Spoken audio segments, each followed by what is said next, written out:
চার দফা দাবিকে সামনে রেখে বীরভূমের সিউড়িতে জেলা শাসকের দপ্তরে বিক্ষোভ প্রদর্শন ও ডেপুটেশন প্রদান করল আমজনতা উন্নয়ন পার্টির সদস্যরা।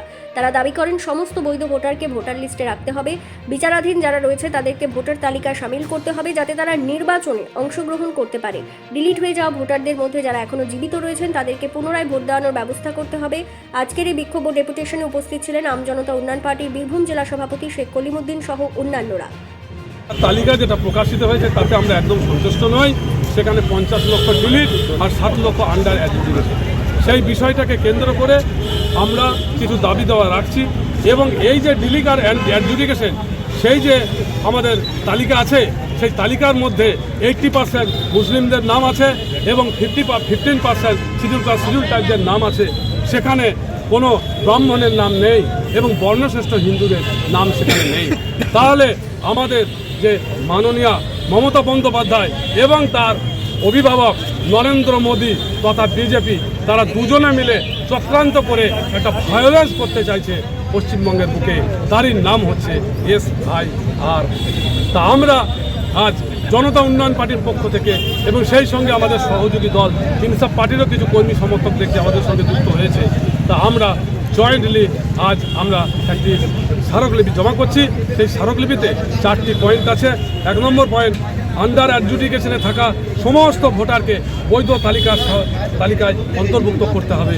2 নম্বর, যে সমস্ত ভোটারের নাম ডিলিট তালিকায় আছে তাদের মধ্যে যারা যারা জীবিত আছেন তদন্তপূর্বক তাদের নাম বৈধ তালিকায় অন্তর্ভুক্ত করতে হবে। অনেক ডিলিট আছে, তারা আমাদের সঙ্গে যোগাযোগ করছে, ডকুমেন্ট নিয়ে আসছে, হয় টেকনিক্যাল গ্রাউন্ড নয় ইচ্ছাকৃতভাবে, এবং সেখানে দেখা যাচ্ছে আমাদের CPM-এর কিছু নেতাদের নাম আছে, তার ছেলে মেয়েদের নাম আছে, অথচ নেতার নেম নেই।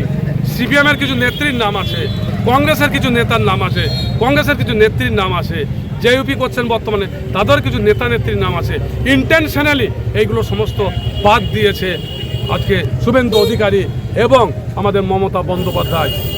তার বিরুদ্ধে আমাদের প্রতিবাদ যে সমস্ত ভোটারের নাম ডিলিট তালিকায় আছে তাদের মধ্যে যারা যারা জীবিত আছেন তদন্তপূর্বক তাদের নাম বৈধ তালিকায় অন্তর্ভুক্ত করতে হবে এবং একজনও বৈধ ভোটার যেন ভোটাধিকার থেকে বঞ্চিত না হয় তার সুব্যবস্থা করতে হবে। পশ্চিম ভারতবর্ষে একটি সংবিধান আছে, যে সংবিধানের প্রণেতা বাবা সাহেব B.R. আম্বেদকর, তিনি আমাদেরকে নাগরিক অধিকার দিয়ে গেছেন, ভোটাধিকার দিয়ে গেছেন। তা ভোট আমাদের অধিকার, প্রতিটা নাগরিকের ভোটাধিকার রয়েছে।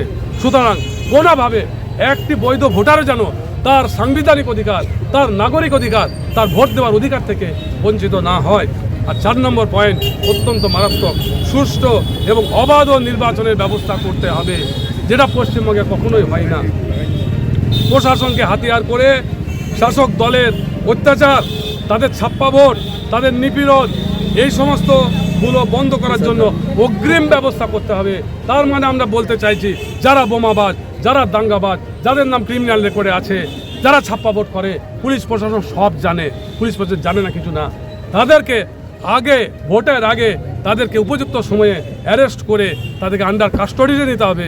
তবেই সুষ্ঠু এবং অবাধ ট্রু অ্যান্ড ফেয়ার ইলেকশন আমাদের সম্ভব। এই 4টি পয়েন্ট নিয়ে আমরা স্মারকলিপি জমা করব মাননীয় SDO মহাশয়ের কাছে এবং লাস্ট প্যারাতে আমি অনুরোধ করেছি যাতে এই স্মারকলিপি তিনি মুখ্য নির্বাচন আধিকারিককে পাঠিয়ে দেন। আমার নাম অধ্যাপক শেখ কলিমুদ্দিন, আমি জনতা উন্নয়ন পার্টির বীরভূম জেলার সভাপতি। বীরভূম থেকে প্রসেনজিৎ সরকারের রিপোর্ট, বিগ নিউজ বাংলা।